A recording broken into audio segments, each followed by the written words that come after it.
Hello guys, आप सभी का एक बार पुनः मेरे YouTube channel Amjad Khan sir Kotla पर हार्दिक अभिनंदन, स्वागत। और आप सभी लोगों से मेरा निवेदन है कि आप सभी मेरे YouTube चैनल को सब्सक्राइब करें और ग्रामीण अंचल के जितने भी बालक बालिकाएं जो 8वीं कक्षा में, 10वीं कक्षा में और 12वीं कक्षा में अध्ययन करते हैं, बोर्ड की क्लासों के लिए मैं खास तौर पर वीडियो बना रहा हूँ। आने वाले टाइम में मैं एक वीडियो नवोदय विद्यालय की परीक्षा जो होने वाली है उस पर भी बनाऊंगा, तो कक्षा 5 के बालकों के लिए भी एक वीडियो बनाऊंगा। तो मेरा आपसे निवेदन है कि आप सभी मेरे YouTube चैनल को सब्सक्राइब करें, लाइक करें और जितने भी नीडेड पर्सन है, नीडेड स्टूडेंट है, उनको मेरा वीडियो शेयर करें और वीडियो का लिंक आपको मिल जाएगा। आप वीडियो के लिंक को शेयर भी कर सकते हैं और वीडियो को भी शेयर कर सकते हैं। आपसे मेरा पुनः निवेदन है कि मेरे YouTube चैनल को सब्सक्राइब करें और नोटिफिकेशन के लिए जो घंटी है उसे जरूर दबाएं, ताकि मेरा पहला वीडियो जो मैं लगभग प्रतिदिन बनाता हूं वो वीडियो आपको मिल जाए और आप उससे अपनी एजुकेशन को जारी कर सकें। ये वीडियो बनाने का मकसद इतना ही था कि कक्षा 8 में बालक बालिकाओं का स्तर बहुत कमजोर होता है, क्योंकि वो कक्षा 5 में उनका मैथ इतना मजबूत नहीं हो पाता, तो 6 7 स्टैंडर्ड में आते आते 8 स्टैंडर्ड में आते आते उनको बहुत ज्यादा तकलीफें आने लगती हैं। तो मैथमेटिक्स के कॉन्सेप्चुअल उनके जो कॉन्सेप्ट है वो क्लियर नहीं होने की वजह से उन्हें बहुत दिक्कत आती है। आज हम शुरू कर रहे हैं कक्षा 8 की मैथमेटिक्स में जो संख्याओं की समझ है, संख्याओं की समझ और संख्या ज्ञान पर आधारित कुछ प्रश्न हल करेंगे। ये क्वेश्चंस उनके एग्जाम्स के लिए भी इंपॉर्टेंट है और उनके बेसिक कॉन्सेप्ट को क्लियर करने के लिए भी इंपॉर्टेंट है। अगर छोटी कक्षा बड़ी कक्षा के बालक बालिका भी इस वीडियो को देख सकते हैं, क्योंकि ये कुछ ऐसी चीजें, कॉन्सेप्चुअल चीजें यहाँ पर आपको सीखने मिलेगी। तो मैं शुरू करता हूँ आज का पहला सवाल। अमित का खेत उसके घर से 15 किलोमीटर दूर है, उसे आने जाने में कुल कितनी दूरी तय करनी पड़ेगी? फॉर एग्जाम्पल, अगर मेरा घर, मैं अमित हूं फॉर एग्जाम्पल, और मेरा घर 15 किलोमीटर, खेत मेरे घर से मेरा जो खेत है वो 15 किलोमीटर दूर है और मेरे घर से मैं जाता हूं रोज खेती कृषि के कार्य से मैं जाता हूं, खेती करने जाता हूं, 15 किलोमीटर जाऊंगा और वापस घर आता हूं। तो बताइए मुझे आने जाने में कितना दूरी तय करनी पड़ेगी? अब यहां पर दे रखा है किलोमीटर, यानी कि 15 किलोमीटर तो जाने में लगा, जाने में दूरी कितनी हुई और आने में दूरी कितनी हुई? किलोमीटर में जाने की दूरी और आने की दूरी। तो जाने की दूरी कितनी है? 15 किलोमीटर और आने की भी कितनी है? 15 किलोमीटर। ये अंडरस्टूड था। 15 यहां पर दो बार अपन को जोड़ना है, आने में भी 15 और जाने में भी 15। तो कुल कितनी हो गई? कुल दूरी कितनी हो गई? कुल दूरी हो गई 30 किलोमीटर। 30 किलोमीटर की दूरी वह तय करेगा। अब हम अपना ऑप्शन देखते हैं। 30 किलोमीटर की दूरी का ऑप्शन यहां पर देखते हैं, तो यहां पर आया 15,000 मीटर, यहां पर आया 30,000 मीटर, यहां पर आया 1500 मीटर और यहां पर आया 3000 मीटर। क्योंकि हमारा आंसर इससे मैच नहीं कर रहा है, अब क्या करना है? यहां पर देखना है, ये जो चीज है वो किलोमीटर है, किमी यानी किलोमीटर, और 1 किलो में 1000 होते हैं। 1 किलो में कितने मीटर होते हैं? के का मतलब 1000 होता है। जहां भी के लिखा आता है मैथमेटिक्स में, 1 के 1000, 2 के 2000, तो 1 के का मतलब 1000 और v तो है मीटर। तो 1 किलोमीटर में कितने मीटर होते हैं? 1000 मीटर। अब क्योंकि उत्तर में सब मीटर में दे रखे, किलोमीटर को मीटर में बदल कर दिया गया है। 1 किलोमीटर में 1000, 2 किलोमीटर में 2000, 10 किलोमीटर में 10,000 और 20 किलोमीटर में 20,000 मीटर और 30 किलोमीटर में आप यहां पर 30 इंटू 1000 कर सकते हो डायरेक्ट। तो कितना उत्तर आ जाएगा? 30,000 मीटर। कितना आ जाएगा? 30,000 मीटर। क्योंकि 1 किलोमीटर में 1000 मीटर होते हैं, इसीलिए 30 किलोमीटर में 30,000 मीटर होंगे। गुणा करने पर, मल्टीप्लाई करने पर हमें पता लग जाएगा। उम्मीद है कि आप सब लोगों ने भी यही आंसर भरा होगा। तो अपना आंसर है 30,000 मीटर। क्योंकि पहले वाले में है 15,000, दूसरे वाले में है 30,000 मीटर, तीसरे वाले में 1500 और 3000। तो मेरा बॉक्स नंबर 2 पर मुझे 30,000 1000 मीटर के सामने वाला जो बॉक्स है उस पर राइट करना है। अगला प्रश्न, भावना की गाय सुबह 3 लीटर दूध देती है। भावना की गाय सुबह 3 लीटर दूध देती है। सुबह कितना दूध देती है? सुबह दूध की मात्रा, सुबह जो दूध देती है उसकी मात्रा कितनी है, क्वांटिटी कितनी है? 3 लीटर।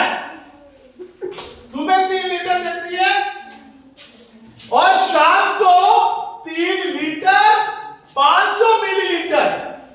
3 लीटर और 500 मिलीलीटर, यानी 3 और 1 लीटर में 1000 मिलीलीटर होते हैं। जैसे 1 किलोमीटर में 1000 मीटर होते हैं, तो 1 लीटर में 1000 मिलीलीटर होते हैं। 1000 मिलीलीटर होते हैं। आप सबने देखा होगा जो दूध वाला आता है वो दूध वाले का एक ऐसा लीटर का एक बॉक्स होता है, उस लीटर से आधा एकड़ होता है तोलने वाला, तो वो आधा जो होता है वो 500 होता है, जिसको अपन अपनी भाषा में आधा किलो बोलते हैं। परंतु ये लीटर और किलो सेम नहीं होते, परंतु समझने के लिए बता रहा हूं। जैसे अपन आलू लेने गए थे 1 किलो, आधा किलो आलू को कहते हैं 500 ग्राम। हमारे राजस्थान में तो कम बोलते हैं, गुजरात वाले सटावा इलाका अपना ये, तो गुजरात में अक्सर हम जाते हैं सब्जी लेने, वो कहते हैं 500 250 है, और हम कहते हैं आधा किलो, तो वो 500 ग्राम मतलब आधा किलो।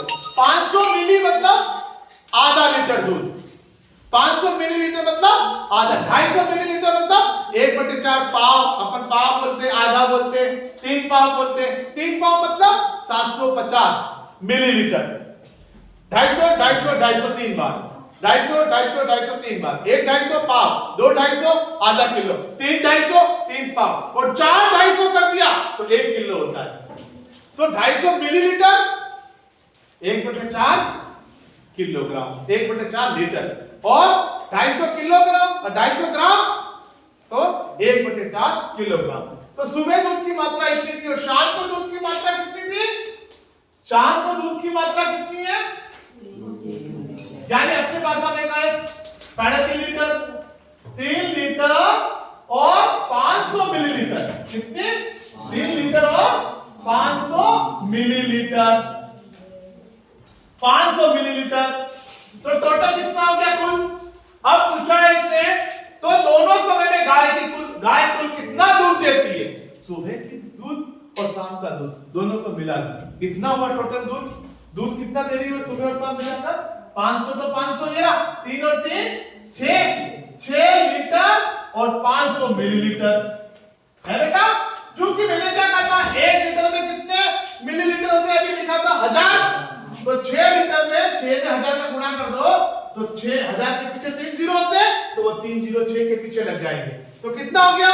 1 लीटर में 1000 मिलीलीटर होता है, 2 लीटर में 2000 मिलीलीटर। अगर आप दुकान में जाकर कहोगे सर दूध की डेयरी पे क्या सर 2000 मिलीलीटर दूध देना, तो वो 2 लीटर ही देगा, और 2 लीटर देना तो वो 2000 मिलीलीटर ही देगा, क्योंकि दोनों सेम है। 1 लीटर में 1000 मिलीलीटर होते हैं, तो 6 लीटर में 6000 मिलीलीटर होते हैं। और 500 तो है ही, यहाँ पर इन दोनों को जोड़ लो, 6000 और 500 ये दोनों मिलीलीटर बन गए। अब तो मिलीलीटर बदल दिया, तो ये आ गया 6500 मिलीलीटर। मिली 1 लीटर में 1000 मिलीलीटर होते हैं। तो ऑप्शन चेक करो अपना, आप अगर यही ढूंढोगे तो नहीं मिलेगा। 6 लीटर 500 मिलीलीटर ये नहीं मिलेगा, देखो आपको 6 लीटर 500 मिलीलीटर नहीं है, देखो सब मिली जा रहा है। तो हमने क्या करा, 6 लीटर को मिलीलीटर में बदलने के लिए 1000 का गुणा करा, क्योंकि हम जानते हैं जिस प्रकार 1 किलोग्राम में 1000 ग्राम होते हैं। यह ठोस भारी वस्तु को तोलने के लिए अपन किलोग्राम, ग्राम, और तरल पदार्थ होते हैं, दूध है, इनको नापने के लिए, मापने के लिए, इनको तोलने के लिए अपन लीटर काम में लेते हैं शब्द 1 लीटर। कभी दुकान पे ऐसे मत बोलना 1 किलो दूध देना, है ना, या 1 लीटर आलू देना, तो 1 लीटर आलू नहीं होता है। ठोस वस्तु के लिए जो मात्रक होता है, जो यूनिट होता है, वो किलोग्राम, ग्राम होता है या मिलीग्राम होता है, और जो तरल पदार्थ होते हैं उनके लिए लीटर और मिलीलीटर होते हैं। तो हमारा आंसर क्या होगा? 6500 मिलीलीटर मतलब 6.5 लीटर दूध। 6 लीटर और 500 को 6 लीटर का मतलब 6000 और 500 और जोड़े तो 6500 मिलीलीटर। मिली छोटा होता है और लीटर बड़ा होता है, तो 6500 मिली option number check box number 2। Am I right? Check box number 2। अब अपना अगला प्रश्न है, now we are going on the 3 question number 3। Yogita 1 घंटे 15 मिनट सुबह शाम को योगा अभ्यास करती है। 1 घंटे 15 मिनट सुबह शाम, मतलब सुबह भी 1 घंटे 15 मिनट और शाम को भी। तो उसका कुल अभ्यास समय बताओ। कुल कितना करती है? सुबह कितना करती है वो एक्सरसाइज? सुबह लोग कितना करती है एक्सरसाइज करती है? सुबह का कुल समय, सुबह का समय कितना लेती है वो एक्सरसाइज करने में? 1 घंटा और 15 मिनट। 1 घंटा 15 मिनट। हाँ, शाम को कितना लेती है समय? एक्सरसाइज का समय कितना है उसका? शाम को कितने घंटे करती है वो? यही करेगी कि दूसरा है? यही है। वेरी गुड, शाबाश। तो सुबह एक्सरसाइज का समय, योग अभ्यास का समय 1 घंटा 15 मिनट और शाम को भी इतना ही करती है। तो कुल कितना हो गया? कुल समय कितना हो गया एक्सरसाइज का? 1 और 1 2 घंटा।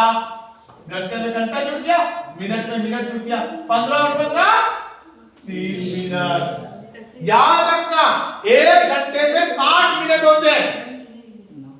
1 मिनट में 60 सेकंड होते हैं और 1 घंटे में सेकंड होते हैं 3600 सेकंड होते हैं। 1 घंटे में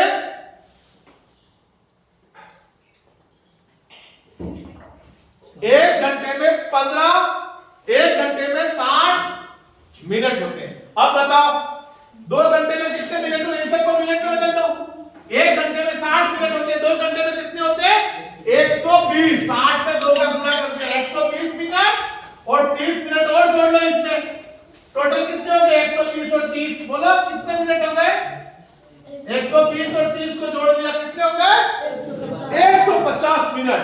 अगर आप परीक्षा के अंदर यह आंसर ढूंढोगे 2 घंटा 30 मिनट, वो आपको नहीं मिल रहा है।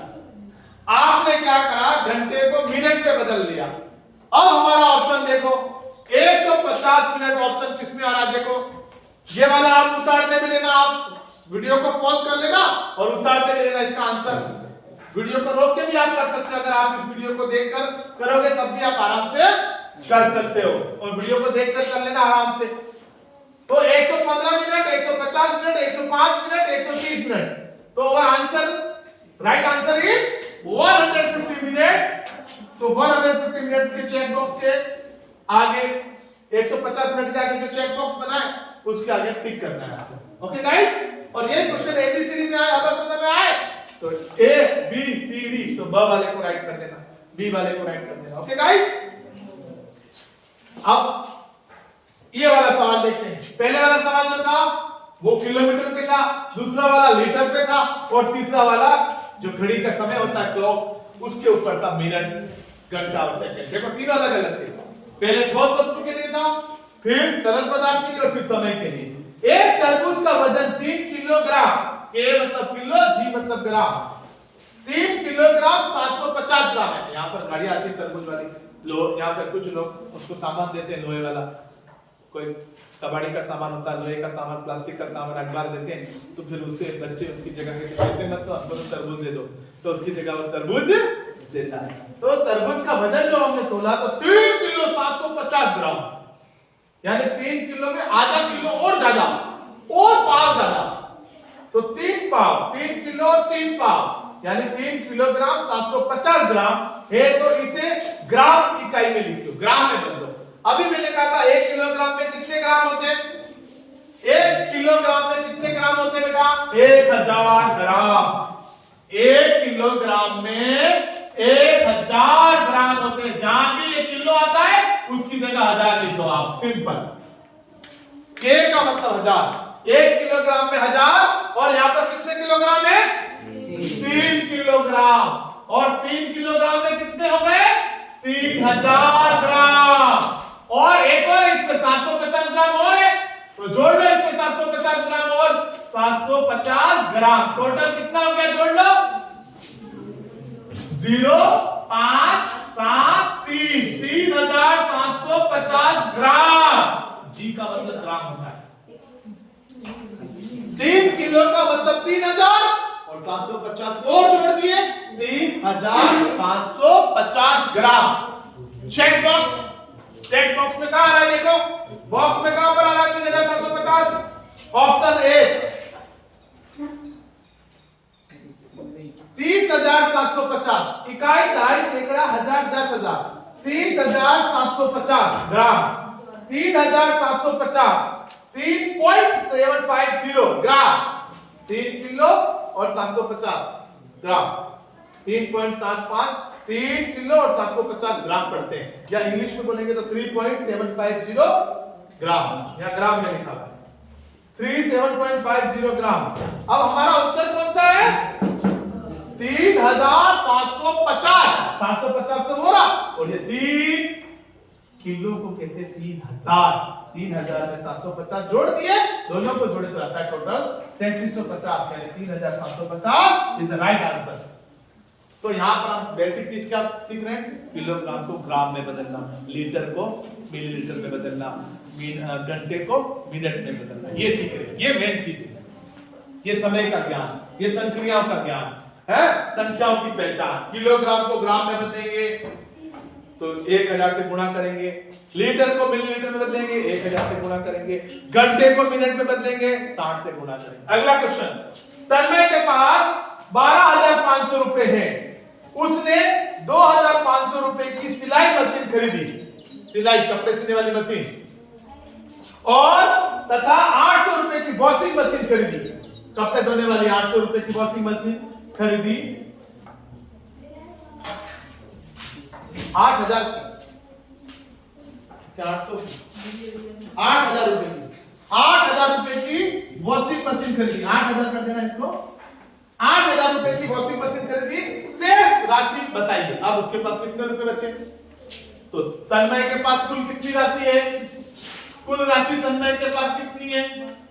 तन्मय के पास कुल राशि कितनी है? कुल कितने रुपए लेकर आया था वो? 12,500, 12,500 रुपीज। अब उसमें से उसने दो चीज खरीद ली, 2,500 रुपए की सिलाई मशीन, सिलाई मशीन में कितने में है? सिलाई मशीन की राशि कितनी है? 2,500 रुपए। और वॉशिंग मशीन, कपड़े धोने वाली वॉशिंग मशीन, वो कितने में खरीदी? 8,000। अब इन दोनों को जोड़ लो, एक बार जोड़ लो, कितना हुआ? 5, 10,500। इतने रुपए का उसने सामान क्रय किया, खरीदा, इतना क्रय हुआ। कुल क्रय कितने का करा? कुल कितने का खरीदा? 10,500। और लेकर कितने गया था? तो शेष कितने बचे? शेष राशि 10,000 और 12,500 में से 10,500 घटा दो, सब्ट्रैक्ट करो। शेष राशि के लिए हमेशा घटाते हैं, कभी भी परीक्षा में आए शेष राशि क्या करो तो घटाते हैं। घटाओ, 0 का 0, 0 का 0, 5 में से 5 गए 0, 2 का 2 और 1 में से क्या तो कुछ भी नहीं, 0। तो टोटल कितने रुपए बचे? 2,000। चेक बॉक्स में ढूंढो, 2,000 आ रहा है, 10,000, 4,500, 2,000। तो चेक बॉक्स नंबर 3 के अंदर आपको राइट का निशान लगाना है कि 2,000 रुपए बचेंगे। क्या करा? 12,500 उसके पास रुपए थे, बाजार में गया, पसंद आई, सिलाई मशीन ली, कीमत थी 2,000, पसंद आई, वॉशिंग मशीन ली और वो थी 8,000। कुल मिलाकर 10,500 का सामान ले लिया। अब उसने जेब में देखा तो उसके पास 2,000 रुपए बचे थे। That's right. अगला क्वेश्चन, भागफल के रूप में 45 प्राप्त करने के लिए 45 प्राप्त करने के लिए 675 को किस संख्या से विभाजित किया जाएगा? अब सुनना ध्यान से, भागफल अपन को पता है, ये ध्यान रखना, ये भाग का निशान, ठीक है? यहां तो आता है भागफल, ठीक है? भागफल ध्यान रखना, इधर आता है नीचे शेषफल, ठीक है? और ऊपर यहां आता है भाज्य, क्या आता है? भाज्य। और यहां आता है भाजक।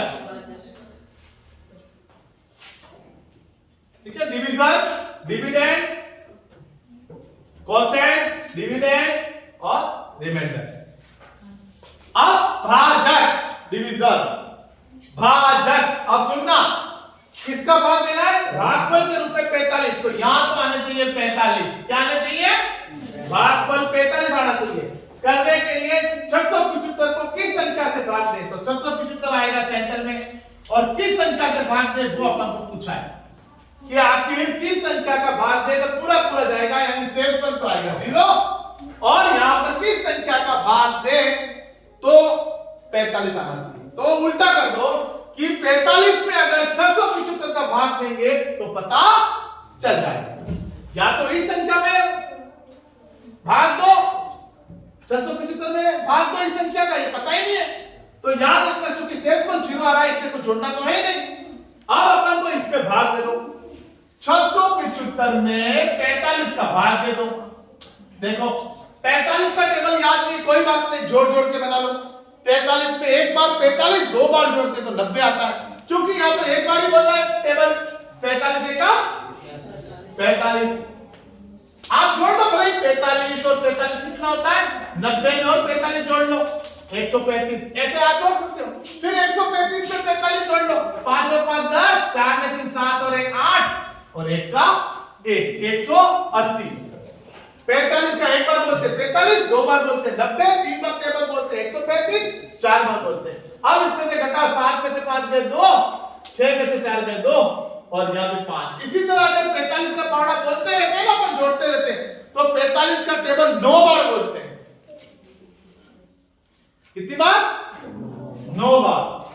और आज नहीं समझ में आए तो 45 पे 9 का गुणा कर दो। देखो 9 बार पहाड़ा मतलब 9 का गुणा कर दो, ये 9 बार बोल दिया। अब गुणा करो, 9 का टेबल 5 बार बोलो, 9 पंजे 45, हासिल के 4, 9 चौके 36, 9 4 जा 36, 36 पे 4 जोड़ा कितना हुआ? 9, अच्छा सॉरी, एक मिनट, हाँ आगे इसको और जोड़ लो यार, 9 बार में ज्यादा हो जा रहा है, एक बार और जोड़ो इसमें 45, 5 का 5 और 8 और 4 12, कितने आ गए? एक बार में 11, दो बार में 80, तीन बार में 135, चार बार में 180 और 5 बार में कितना आ गया? 225। कितना चाहिए था हमको? तो यहाँ पर कितना आएगा? 5, और यहाँ 225, घटा दो तो अब क्या बचा? क्या भाग पूरा पूरा गया? तो 45 का भाग 675 में पूरा पूरा जाता है, 15 आते। अब सुनना, 15 का भाग 675 में अगर देते तो 45 बार जाएगा, ठीक है? दोनों तरफ उल्टा। अगर 45 का 675 में देंगे तो 675 में 45 का देंगे तो 15 आएगा, और 675 में 15 का भाग देंगे तो कितना आएगा? क्योंकि शेषफल तो आएगी ना 0, इसलिए तो हमने उल्टा कर दिया इस सवाल में। 45 का भाग 625 बड़ी संख्या में छोटी संख्या का भाग दिया तो हमें क्या प्राप्त हुए? 15 बार जाएगा पूरा पूरा। यानी अगर 45 का टेबल 15 बार बोलते हैं तो 675 रुपए आते हैं। अगर 45 रुपए अगर अपन को बांटने, 45 देने, और मेरे पास 675 रुपए हैं और उसको बांट लें तो कितने बच्चों को मिलेंगे? 15 बच्चों को। हर बच्चे को कितने कितने रुपए मिलेंगे? 45। अब 15 जने खड़े हो गए, मैंने 45 सबको दिए, तो मेरे पास से टोटल रुपए थे 675, वो पूरे खत्म हो जाएंगे, अब कुछ नहीं बचेगा। तो 675 रुपए को बांटो अब जैसे, और इसके अंदर 45 मिलने चाहिए हर बच्चे को। ठीक है भाई, दे दिया 45 को पकड़, 45। अब मैंने पूछा कितने हो गए? तो 15 हो गए। अब हाथ डालो तो पैसे ही नहीं अंदर। तो क्यों? बताओ क्यों? क्योंकि शेषफल 0, अब कुछ है ही नहीं मेरे पास, बांट दी। तो यही कहने का मतलब है। और अगर 15 रुपए बांटूंगा तो कितने बच्चों को दे सकता हूं? 45 बच्चों को बांट सकता हूं। मेरे पास 775 रुपए, पहले दिन मैंने 45 बांटे तो 15 बच्चों को ही मिले। दूसरे दिन आया वापस 675 रुपए लाया, अब की बार का सबको 15 ही दूंगा, 15 दिया तो पूरी क्लास में 45 बच्चे थे, सबको मिल गए। और मेरे पास खत्म, हाथ पूरा बराबर बांटने को बात है। ठीक है, क्लियर हो गया? तो इसका आंसर ढूंढो, क्या आ रहा है? 15। तो बॉक्स नंबर 2 में राइट करना है। उत्तर में 45 का भाग 15 बार जाता है, इसलिए इसका आंसर कितना आएगा? 15 आएगा। आगे चलते हैं। 20,020 को अंकों में लिखिए। अभी इससे पहले वाले वीडियो में अपन ने करा अंकों में और शब्दों में। 20,020 को अंकों में लिखो। तो इसके लिए आप ऐसे टेबल बना लो, देखो ध्यान से। इकाई, दहाई, सैकड़ा, हजार और 10,000 ऐसा टेबल बना लो। और इन दोनों टेबल का साथ में लिखा जाता है यहाँ 1000 वाले दोनों पास में। हाँ, 1000 वाले दोनों पास में। तो कितने हजार है? 20। तो 20 की जगह कितना होता है? ये कितना 20? ये अंकों में लिख दिया। और पीछे कितना है? ये लिखा 1000। ये 2 0 20, ये 1000 आ गया 20,000। ये 2 0 20 और ये 1000। आज आगे आ जाओ। 20,020। अब 20 लिखना है। 100 तो है नहीं इसमें। 100 है क्या? नहीं। तो 100 वाला नहीं है तो क्या है इसका मतलब? 0 मानना है। 0 कुछ नहीं है तो 0 है। ठीक है। अब आ जाओ फिर 20 कैसे लिखते हैं? 20 कैसे लिखते हैं? इकाई 2 0 20 20 2 में 10 का गुणा है 2 into 10 20 हो गया। अब इसको देखो 2 0 0 2 0 इकाई दहाई सैकड़ा हजार 10,000 20,000 बोलो 20। अब यहाँ पर 0 डालना पड़ेगा। अगर आप 0 नहीं लिखोगे तो फिर 2020 हो जाएगा। कितना हो जाएगा? और हमको क्या पूछा था? 20,020। तो चलो 20,020 का है, यानी कि बीच में 2 0 आने चाहिए। आ रहे 2 0? बॉक्स नंबर 3 में 3 में। तो ये इसका आंसर हो गया 20,020। निम्न में से सबसे बड़ी भिन्न संख्या बताओ। तो भिन्न संख्या यानी फ्रैक्शन नंबर। तो फ्रैक्शनल नंबर जो होता है, फ्रैक्शन नंबर जो होता है, आप ध्यान से देखना, इन सब का डिनोमिनेटर हर तक का समान है ना? 4 आ रहा है, 4 आ रहा, 4 4। जब हर समान हो जाते हैं और सबसे बड़ा अंश को देखना है। बड़ा जो होगा, जो अंश बड़ा होगा, न्यूमरेटर जिसका बड़ा होगा वो बड़ी भिन्न संख्या होगी। यानी कि एक रोटी के 4 हिस्से करें, 5 रोटी के 4 हिस्से करेगा, 2 रोटी के 4 हिस्से करेगा, 3 रोटी या चपाती के 4 हिस्से करेगा। तो ज्यादा किसको मिलेगी? एक रोटी के 4 हिस्से करो, कितनी चपाती आएगी? ये 1/4 होता है। 5 रोटी है अपने पास, 1 2 3 4 और 5 रोटी के 4 हिस्से करने हैं। कितने? 4। तो थोड़ा थोड़ा टुकड़ा यहां से कटेगा, है? ये इधर लेगा, ये वाला भी कटेगा, ये वाला भी कटेगा, ये वाला भी कटेगा, और ये सब मिलाकर इसके बराबर हो जाएंगे। तो इसको तो रोटी ज्यादा मिल रही है और इसको कितनी मिल रही है? इनको एक व्यक्ति को इतनी रोटी मिल रही है, 5/4। तो जिसका नीचे हर समान है तो अंश जिसका बड़ा है वो सबसे बड़ा। क्या 3 बड़ा है कि 2 बड़ा है कि 5 बड़ा है कि 1 बड़ा है? ऊपर की संख्या अंश 5 सबसे बड़ा है, तो 5/4 बड़ा होगा। 5/4 यानी 4 रोटी 5 आदमी अगर खाएंगे तो ज्यादा मिलेगी, ज्यादा आएगी ना। और 4 रोटी तो 1 आदमी खा रहा है तो कम आएगी पाती। 1 रोटी को 4 आदमी खा रहे हैं और 5 रोटी को 4 आदमी खा रहे हैं तो ज्यादा है, रोटी ज्यादा है। 5 रोटी को 4 आदमी खा रहे हैं इस टाइप से 1/4 5/4 का मतलब। तो ये ध्यान रखना, ये 5 बड़ा है, ठीक है।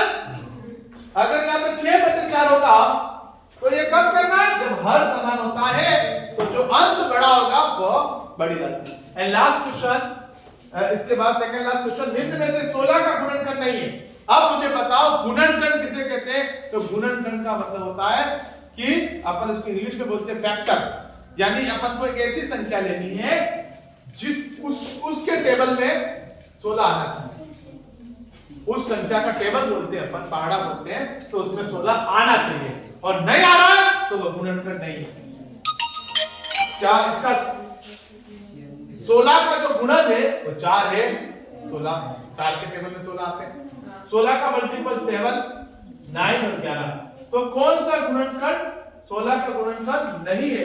16 का गुणनखंड है, ये नहीं 16 का गुणनखंड है, ये पूछना है। गलत लिख दिया। 16 का गुणनखंड है, दिन में से 16 का गुणनखंड है। 7 के टेबल में तो 16 नहीं आते, 9 में भी नहीं आते और 11 में भी किसमें आते 16? 4 4। लास्ट, निम्न में से 9 से पूर्णतः विभाजित संख्या ऐसी कौन सी संख्या है? ये वाली संख्या, ये जिसमें 9 का भाग पूरा पूरा जाता है।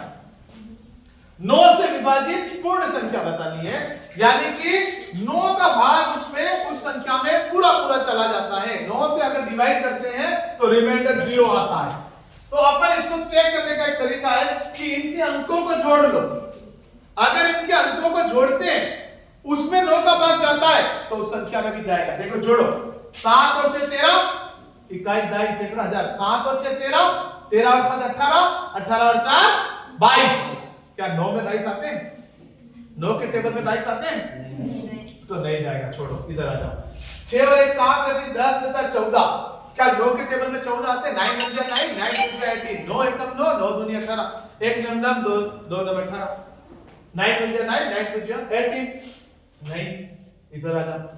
5 और 4 9, इधर आ जा। 4 और 2 6, 6 और 5 11। क्या 9 के टेबल में 11 आते हैं? नहीं, तो 9 का भाग इसमें भी देखिए। सीधा तरीका, डायरेक्ट 9 से मत दो, इनको जोड़ लो, पता लग जाएगा 9। अब इसमें देखना, 6 और 3 9, 9 और 4 13, 13 और 5 18। 9 में 6 में 3 जोड़े 9, 9 में 4 जोड़े 13, 13 में 5 जोड़े 18। देखो 9 के टेबल में 18 आते हैं, एकदम 9 18, 9 में 9 9 में 18। तो चूंकि इनके अंकों के योग में 9 का भाग जा रहा है तो 9 का